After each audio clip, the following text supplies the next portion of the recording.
Welcome back. As if you just saw that, I have a special guest here in the house, Johnny Drille, who's been here before. Yes. How long ago was that? I think it was like 3 years ago. Okay, it was sharp pre-COVID. Yeah, it was pre-COVID. COVID feels like 5 years. I know. It's good to be back. Wow. I mean, I see music like that, and I always wonder, you know, as an artist, when do you know something is going to be, as we say in Nigeria, sweet? You know, because that could come across as just a feel-good, simple song, but then you actually decide to put it out, you know, and you get the kind of reaction you're getting now. What do you feel when you're making a song or music like this that makes you kind of know that, okay, this is... I think a lot of people don't realize that there's a lot of overthinking when it comes to creating music, especially for artists. For me, of course, there's a lot of overthinking because I'm involved in a lot of the process, from the writing to the mixing to the mastering to the production. So there's a lot of overthinking. But I think at the end of the day, before we decide to put out music, we kind of already, in a way, imagine what it would sound like to an audience and what the reception of it will be. And of course, you get to play for friends and families and just get that reaction as well. But most times you already kind of picture, you know, what people need at the time, right? And, you know, the singability of it and the message itself, will it connect with people? I think a lot of times that's what, of course, it has to be melodious, it has to be sweet. Yeah. You kind of, you know, that's in there as well. Yeah. I mean, it's interesting that you tried to, we're used to hearing love songs. Yeah. We don't hear friendship songs very often. Was there a reason for this? Did something motivate it? Was there a friend you're celebrating? A friend. Don't do that. I think generally just the times we're in, because there's so much going on with our politics, with security, with all the things that's going on, even in our personal lives. And it's very easy to forget those things that matter, which are the relationships in our lives, the friendships in our lives, family. And I think for me, especially even for Jazzy, because we wrote the song together, he started it. He lost his mom, and it was at that point he realized he had so many friends he hadn't spoken to in so long, and people were reaching out and blah, blah, blah. And, you know, it just made us realize that, you know what, of course, there's songs celebrating love and, you know, fathers and mothers and all that stuff, but nobody gets to hear a lot of songs about friendships. And we figured this would be a way to help people reconnect with their, you know, old relationships and friends. Yeah. It's a really good song. Yeah, thank you. I've really enjoyed listening to it and playing it, and all the things, the way you've promoted it, which I'm going to talk about a little later. But I want to talk about your music now, because like I said, you were here 3 years ago. You were a year or two into your Mavin life at the time, I want to believe, you know.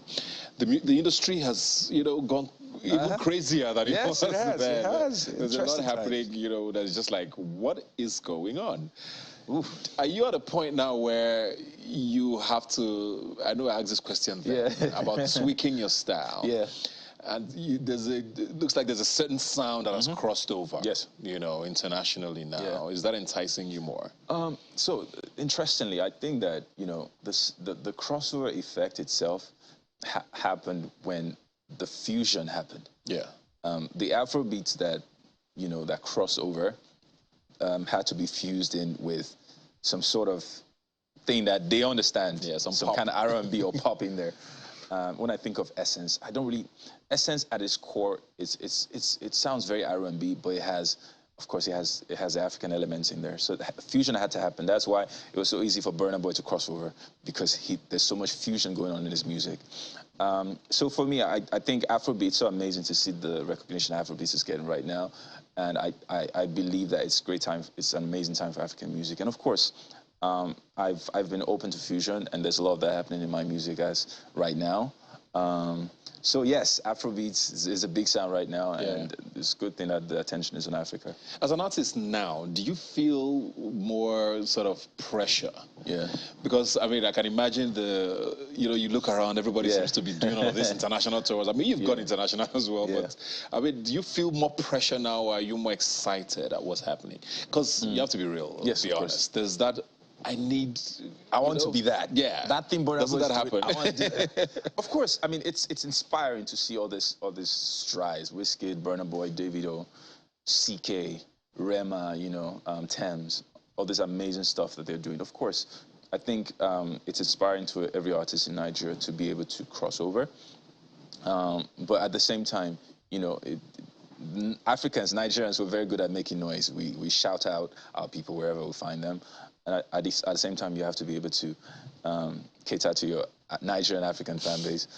So I think it's a thing where you have to try to find that balance. But for me, it's very inspiring, and I think that this is just the beginning. I think that the world is going to discover even more and more African music, and they're going to at some point even see that there's so much more beautiful sounds besides Afrobeats that's coming out of here.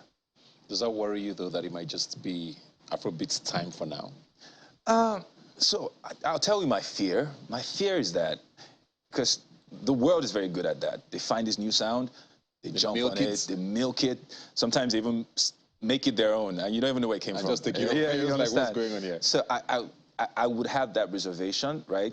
But I think with the way we're going about it, with people like, like I said, Burna Boy and Whiskey and the rest of them, who are already making a name out of it and putting that Nigerian stamp, this is our music, this is our sound, I don't think it's something that would be easily taken away from us. But I do fear that the world at some point would start to look for what's that next thing, if we don't keep it as African as we could. Yeah. I talked about the promotion earlier. You did this video with Don Jazzy, which I can't count how many times I have watched it. Because it was just so simple, yes, and just good. And it's in an era where social media has become the new PR tool. Nobody seems to hire any PR companies anymore. We saw what happened with CK, who you talked about, and how his career and life has just transformed off of something going viral on TikTok. We're seeing that these days with Oxlade and these things are, so how do you go through that process now? Because for some people watching on the sidelines, I've always wondered, does this thing happen organically, or is there always a plan? Don Jazzy seems to be the guy now who is the ultimate influencer. Yeah, I tell you.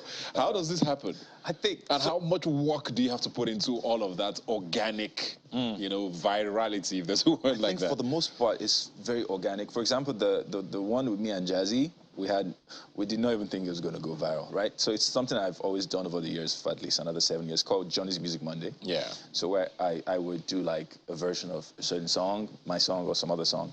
On this particular one, because I just released a song, I decided to have Jazzy on it. And, so it went viral really quick. Again, so I think sometimes you can't tell what's going to go viral.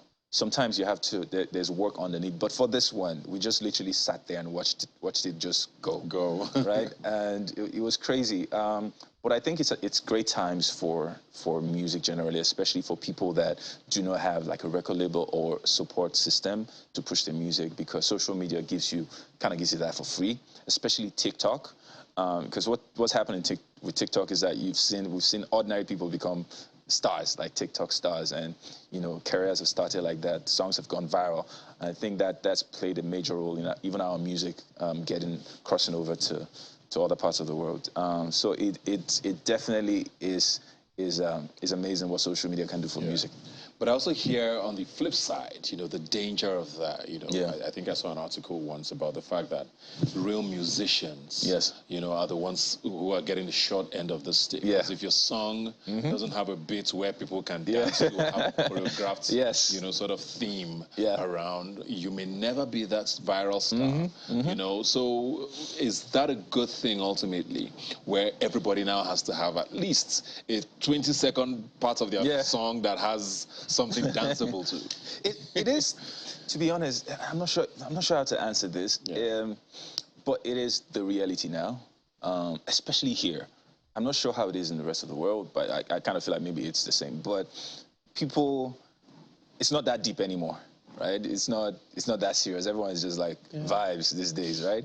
So I guess for artists, is to be able to find that balance where you retain the authenticity of your music, while still being able to cross over, while still being able to reach people with your music. Otherwise, you're just making music, but no one's really paying attention because you're not able to get it to them.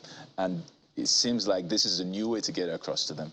For example, a song like How Are You, My Friend? We had to you know, you see Jazzy in the video doing that dance thing he's doing, you know, being very like playful and all that stuff. He may not be like that in real life, but he is that like that in real life. But he may not be like that, but he understands that, you know. Sorry, that's it on screen. Exactly. You know, he understands that people are going to like Jazzy being so like this. So it is a reality. But I do also fear that, you know, people are going to begin to make, in quote, social media music or TikTok music, which is just going to have this elements that, you know, would do well in TikTok. That would be my fear. But I think there's balance. There should be balance in everything. Yeah. It looks like Afrobeats is the ultimate winner in this it is. TikTok race for some reason. Is it credit to our sound, maybe? Or are we just now making music that's just going to, you know, keep going into that, feeding that first of all, I think there's a Nigerian spirit. I don't know what it is, but I do believe there is a Nigerian spirit. And that's that thing where wherever we find ourselves in the world, we do well. We look at what's the lady that just broke the world record at the hurdles. Tobi Amusan. Yes, right. And wherever you find us doing really well. I think it's the Nigerian spirit.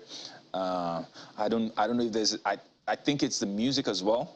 Because to be honest, Afrobeats has been around for so long, but now the world is just now beginning to pay more attention to it. Time will tell what it is, but I definitely do think the Nigerian spirit is in there. Yeah. So speaking of mavens now, I mean, the last time you were here, you were one of the newer ones. Yeah. Now we are the older ones. You have plenty of junior brothers. Now we're the oldest. You know, do you feel... I mean, for looking from the outside at the time, you looked like the odd one out. Yes. Because of your sound. Does it still feel that way? Because looking at this, 9 of you or 8 of you? I actually don't even know. Besides Jazzy, it's probably around there. About 8 or 9, I'm not sure.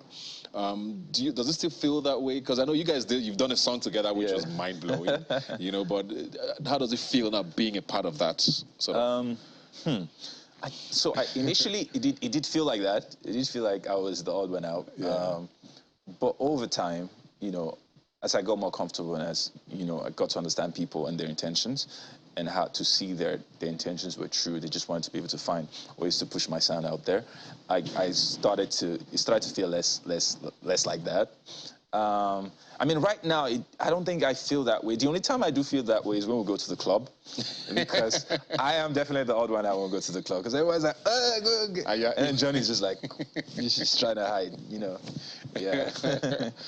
I think I interviewed Don Jazzy in a separate conversation one time. I talked about this system that feeds, you know, all of that. And you see all of these young stars who are coming on, you know, into the Mavens family. Yeah.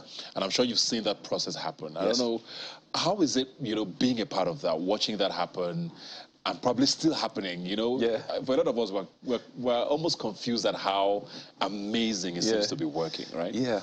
It is. It's crazy, actually, because when I think of when I joined Maven, I still think of myself that way, but I can imagine what it looked like on the outside, just that normal, everyday guy getting into this record label and then looking back like a couple years down the line.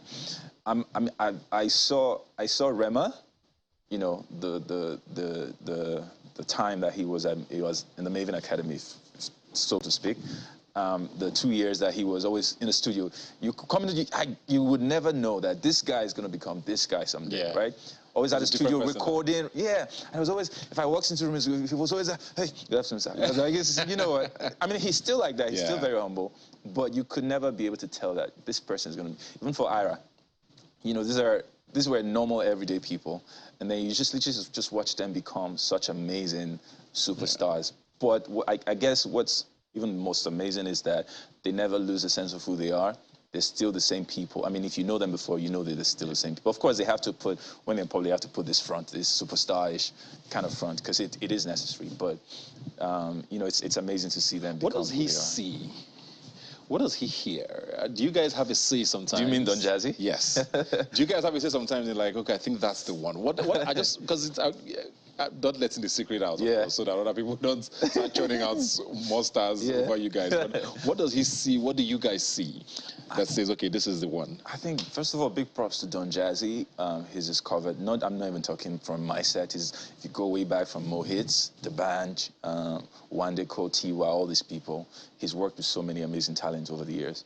I think, you know, I think it's a gift for him to be able to have been able to discover this many, and not just him, even people like Olamide and the rest of them, right? So I don't know, but I feel like first of all he looks out for authenticity. At least that's what I think. He looks out for authenticity. We can see. Yeah, I don't think Jazzy likes to sign people that he thinks sound the same. If he already has someone on the team that's super talented for a specific purpose, it would be hard for him to sign someone like that again, right? Yeah. So that's why you can only find one Wande Cole, one Tiwa Savage, one Ira Style, one Rema, one Johnny Drille, one Ladipo, right? Makes sense. So big props to Jazzy. I don't know how he does it, but, but he does it. Yeah, he does his thing. Let's talk about your EP now. You have an EP out. Yes. Thank you. But I wanted to ask, because you've not been very big on collaborations in the past. Yes. But this has Adekunle Gold. Yes. This has Star Plus. No, Star Plus was on the previous album. The previous album. Yes. But this has Adekunle Gold. This has Fino. This has Caveman. Why the choice of these people? I mean, we love them. Yeah. What informed that? I think it was a theme of the project, the home project, because I wanted to be able to bring things back to their bare minimum. And what I mean by that is to focus on the things that are most important, which are relationships, which is family. That's the Star Plus. Yes, that's the Star Plus from the Before Fall Asleep album. Yeah. For this home project, I wanted to be able to bring focus on family values, friendships, and all that. So that's why there's songs like Home, which is the one with Caveman. Songs like How Are You, My Friend. There's songs like Nobody, Only God Knows, which talks about mental health. And of course the song with Fino, Lover, which is a love song, but it's very traditional as well. So when I meant home, I just meant bringing everything back here. And it was amazing to collaborate with these people. And then of course Journey of Our Lives with Adekunle Gold, which actually we've had that song for at least 2 years. So it's just amazing to see that song come to life now. I mean, I think in my head I've always seen a Johnny Drille Adekunle collaboration. It took too long to happen. it makes a lot of sense. Yeah. What informed this EP though? What's the theme you're trying to drive home? Yeah. So the theme for me is family. It's friendships. It's relationships. It's love, of course. Like I want people to be able to, just shut out all the noise, everything else that's happening, all the crazy stuff, and just see all the blessings in your life. See your friends. See your family. I see your loved ones. Right? Those are the things that are most important. And for this EP, I just want to be able to point that out. Yeah. Do you think we live in I think we do, an EP time now, not albums anymore? It is true.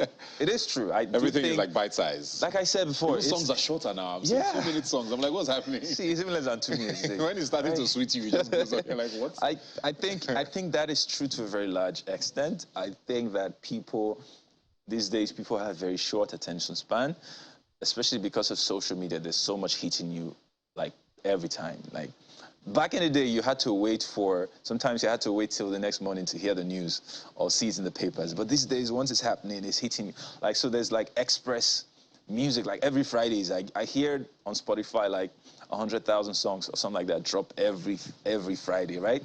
So there's music hitting you from you don't know where to focus. You don't know where to go. So everyone is...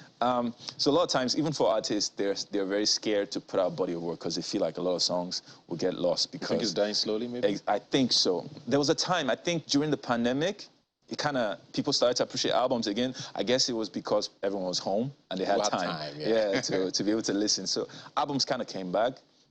But after that, people have kind of gone back to, if you put out a project, I mean, it could do really well, but when I look in recent time, like in the last couple of months, even some of the biggest artists that dropped albums, people just picked the songs they liked. It's not good, but it's just the times we're in. Fair enough. What's the EP called, very quickly? The EP is called Home. Home, yes. You can stream Home everywhere. Yes, everywhere. You stream your music. Thanks a lot, Johnny Drille, for being here. Thank you. It's always a pleasure to have you here. Always. Good luck with it. And thanks again for that song. Thank you so much. It's your time. Definitely time. We'll take a quick break now, but right back. Stay with us.